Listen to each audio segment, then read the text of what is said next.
जम के बोलो इस्माइल, भले पूरी जिंदगी तुम रो रो कर निकाल दो, मेरे यहाँ कुछ नहीं, मैं तो बड़ी दुखी, मैं तो बड़ी तकलीफ में, पूरी जिंदगी रो रो के निकालो, पर फोटो में तो इस्माइल रहेगी।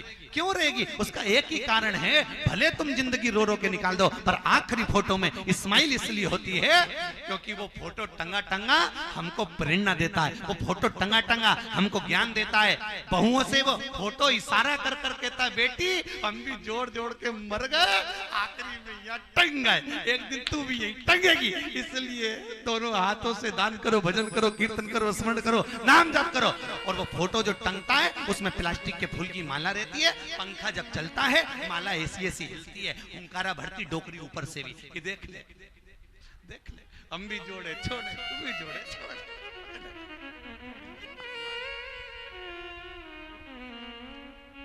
इसलिए मेरा निवेदन है, मान मेरा कहना नहीं तो पछताएगा।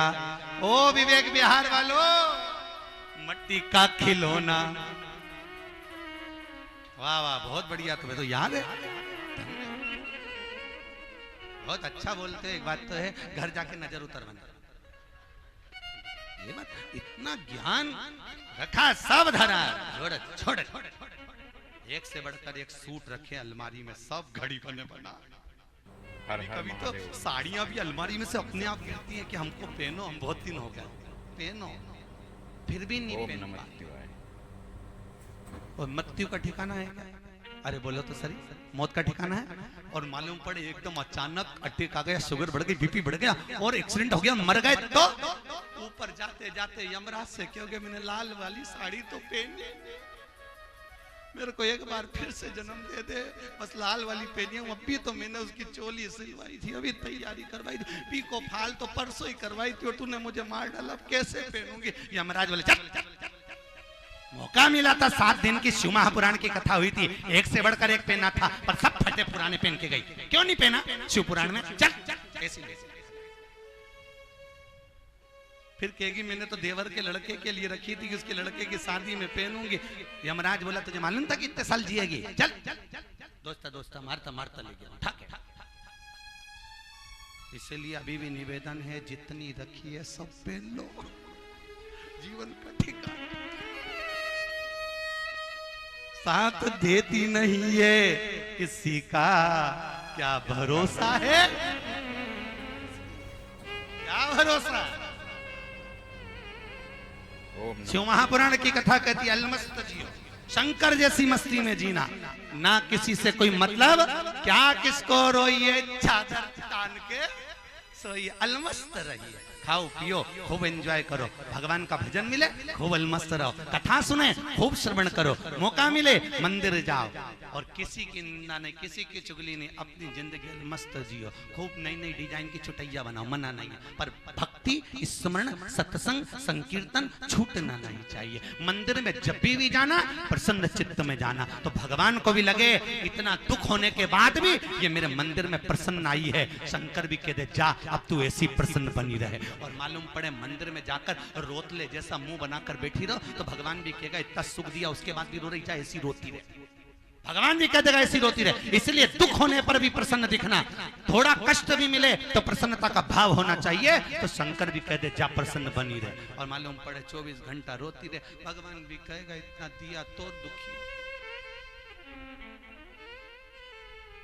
कई लोग कहते महाराज हमारे यहाँ कुछ भी नहीं, हम तो बड़े गरीब हैं, हम तो बड़े गरीब हैं, हमारे यहाँ कुछ भी नहीं, हम क्या दान करें, हम तो गरीब हैं।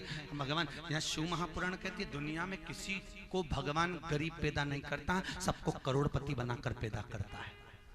किसी को गरीब नहीं भेजा भगवान ने, सबको करोड़पति बनाकर भेजा, सबको लखपति बनाकर भेजा। काय के गरीब गरीब गरीब गरीब कहते हो, काय के गरीब? जा एक किडनी बेच के आ जा, अभी 10 लाख मिल जाएंगे, हो गया लखपति। दूसरी बेच दे, फिर 10 लाख आ गए, जा आंख बेच दे। भगवान ने करोड़ों की दौलत देकर तुम्हें पैदा करा है, करोड़पति बनाकर पैदा करा है, लखपति बनाकर पैदा करा है, गरीब किसी को भी पैदा नहीं करा। मेरे विश्वनाथ ने, मेरे विश्व भरण पोषण करने वाले शंकर किसी को गरीब बनाकर पैदा नहीं करते। बस ये हमारा मन गरीब है, हम इतने कंजूस प्रवृत्ति के हो जाते हैं कि भगवान ने दिया तो भी हम उसका दान, उसका पुण्य, उसका सत्कर्म नहीं करते, आखिरी में जोड़ जोड़ के छोड़।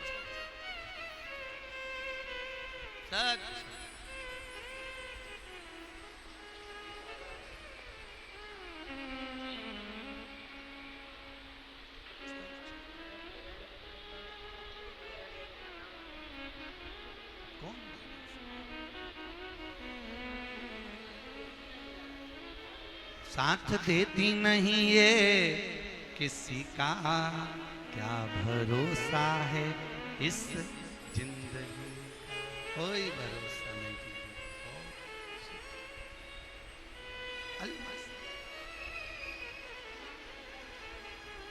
राम नारायण जी, लाला राम नारायण माला पकड़े, जिसके हाथ में भगवान के भजन की माला होती है, माल उसके पास में चलकर, माला से माल है। माला माल बनने का पहला संबोधन है माला, पहला शब्द माला आएगा, माला पकड़ कर बैठो, भजन करते रहो, करो। कोई कहता है, किसी ने बहुत अच्छा प्रश्न किया, महाराज जी ये बताइए मंदिर जाने से पाप कटता है? आपका क्या विचार है विवेक बिहार वाले? जम के बोलिए, कटता है? कौन से पुराण में लिखा है? हर हर महादेव। तो पूछ, किसी ने प्रश्न किया मंदिर जाने से पाप कटता है? शिव महापुराण कहती है नहीं, मंदिर जाने से, दर्शन करने से पुण्य बढ़ता, पाप नहीं कटेगा। क्या बढ़ेगा? पुण्य बढ़ेगा। तो पाप कहां कटेगा?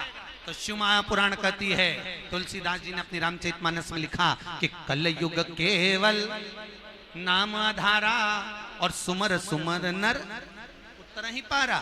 तुलसीदास जी भी लिखे हैं रामचरितमानस में, शिव महापुराण में वेदव्यास जी लिखते हैं, मंदिर जाने से पाप नहीं कटता, पुण्य बढ़ता है।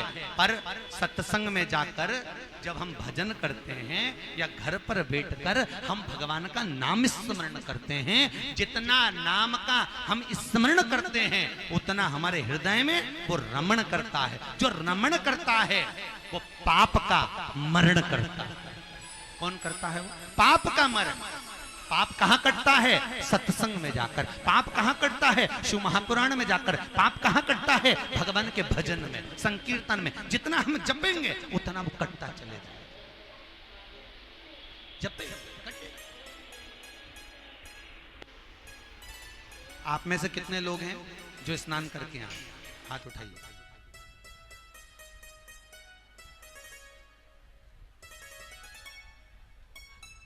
सभी करके आए हो? अच्छा, स्नान का मतलब जानते हो? बाथरूम में गए, साबुन लगाया, शैम्पू लगाया, पानी डाल के आ गए, इसको स्नान कहा गया है? शिव महापुराण में इसको नहाना कहा गया है। स्नान का मतलब क्या होता है? मनुष्य के शरीर में, मनुष्य की देह पर 3.5 करोड़ रोम छिद्र होते हैं। कितने? जम के बोलिए जरा। 3.5 करोड़ रोम छिद्र मनुष्य के शरीर में होते हैं। जब हम एक दिन में 3.5 करोड़ बार भगवान का नाम ले लेते हैं तब हमारा स्नान हो पाता है। अब बोलो आप में से कौन कौन स्नान करा है? 3.5 करोड़ बार जिसके मुख से भगवान का नाम निकल गया, 3.5 करोड़ बार जो भगवान के नाम को ले लेता है तब उसका स्नान हो पाता है। केवल साबुन लगाया, सर्फ लगाया, शैम्पू लगाया और नहा लिया, इसको तो नहाना कहा गया है। नहाने से काम बढ़ता है, स्नान से काम डूबता है, काम समाप्त। बाथरूम में केवल नहाना हो सकता है, स्नान के लिए सत्संग में जाइए, शिव महापुराण में बैठोगे, सब लोग मिलके भजन गाएंगे, भजन गाएंगे तो ताली बजाएंगे, ताली बजाएंगे तो जो शब्द निकला वो टूटेगा, टूटेगा तो 3.5 करोड़ रोम छिद्र में चिपकेगा, चिपकेगा, स्नान हो जाएगा। अब यहाँ से जाओ, कोई पूछे स्नान करके आई? हाँ। और सवेरे कोई पूछे तो उन्हें स्नान करा ना। स्नान कब हुआ? जब शिव पुराण में तुम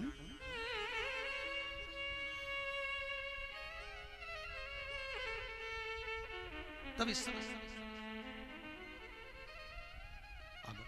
शिव कथा कहते लाला राम नारायण भगवान की भक्ति में ऐसे डूबे, खूब धन आ गया, खूब संपदा बढ़ी साहब, खूब संपदा, धन, अपार धन बढ़ गया, इतना धन बढ़ा, इतना धन बढ़ा जिसकी कोई सीमा ही नहीं। पर धन भी बढ़ा तो उसने सत्कर्म में लगाया, ब्राह्मण भोज, संत भोज, साधु भोज, दरिद्र भोज, कहीं अच्छी जगह,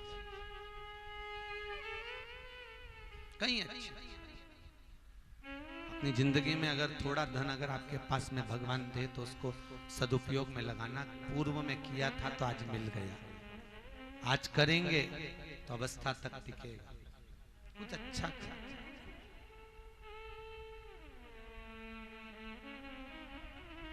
बच्चों की, बहुओं की, पोता पोती की आदत डालो। जाओ मंदिर में जाके एक कटोरी आटा देकर आओ, जाओ थोड़ा सा चावल दान करके आओ, जाओ पुष्प देकर आओ। बच्चों की आदत डालिए। एक बार जगत गुरु शंकराचार्य जी भिक्षा मांगने के लिए गए। हर हर महादेव। एक दरवाजे पर पहुंचे। ओम नमः शिवाय। माता भिक्षाम दे, माता भिक्षाम दे। माता ने अपनी बेटी से कहा जाओ जाकर के दो, हमारे घर में कोई नहीं है, हमारे यहाँ कुछ नहीं। बेटी ने जाकर कहा बाबा हमारे यहाँ कुछ नहीं है, जाओ यहाँ से। बाबा ने कहा बेटा अगर कुछ नहीं है तो एक काम कर, झाड़ू लगा के थोड़ा सा कचरा दे दे। बेटी ने झाड़ू लगाई, कचरा उठाकर दे दिया। चेलों ने कहा, शिष्यों ने कहा गुरुदेव इस कचरे का क्या करोगे? ये कचरे का क्या करोगे? तुम कचरा मिला है आपको, ये तो किसी काम का ही नहीं। गुरुजी ने कहा कचरा भले मैं फेंक दूंगा, पर उसकी मां ने उसको आदत डाली थी कि कुछ नहीं है। एक संत ही आदत डाल सकता है कि कुछ दे दो, जिससे बेटी की आदत डल जाए। भले उसने कचरा दिया पर देने की आदत तो डल गई। मालूम पड़े ये लड़की की आदत साम माँ ने ऐसी डाल दी, कुछ नहीं कुछ नहीं, और वही किसी के घर में बहू बन के जाएगी। सुबह से उठकर एक ही बात कहेगी, मम्मी दूध की थैली नहीं है, मम्मी शक्कर नहीं है, मम्मी चाय की पत्ती नहीं है, मम्मी ये नहीं है। कई कई बहुओं की आदत रहती है बस मुंह से एक ही शब्द निकलता सुबह से शाम तक, नहीं है नहीं है नहीं है। अब जरा विचार करिएगा,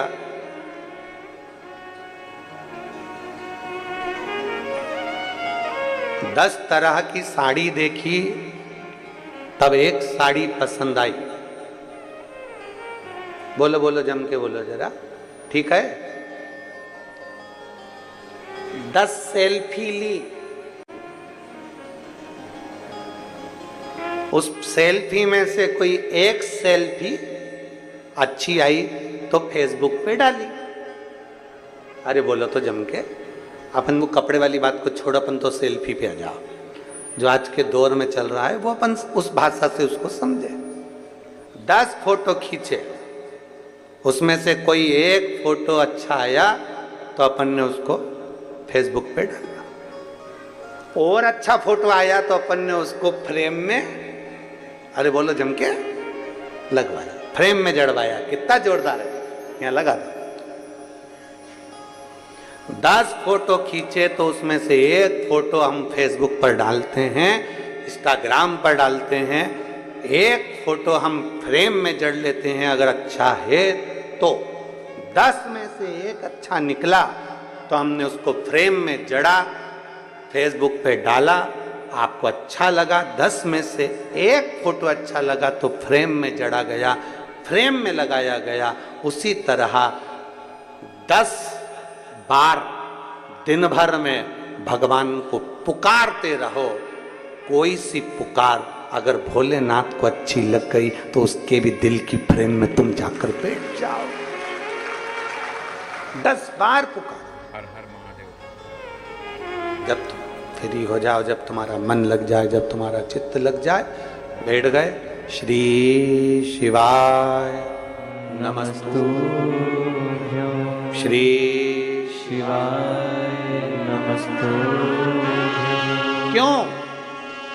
कई लोग प्रश्न करते हैं, गुरुजी आप कथा करते हो, कथा के बीच में श्री शिवाय नमस्तुभ्यं बुलवाते हो, ये बार बार कथा के बीच में क्यों बुलवाना? क्योंकि आप 10 बार पुकारोगे, आप 25 बार पुकारोगे, आपकी पुकार में से एक पुकार मेरे शंकर को प्रिय लग जाएगी, मेरे शंकर को पसंद आ जाएगी।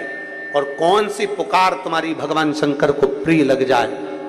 आपका कौन सा फोटो अच्छा आ जाए तो आप उसे फ्रेम में जड़ लेते हो, और भगवान शंकर को कौन सी पुकार अच्छी लग जाए तो भगवान शंकर अपने दिल में जड़ लेते हैं उस फोटो को, उस पुकार। आप पुकारते रहो, आप उसको बुलाते रहो, आप उससे विनती करते रहो, आप उससे निवेदन करते रहो, आप उससे कहते रहो, वो आता है। जब फ्री मिल जाओ, जब समय मिल जाए तब उसे पुकारो।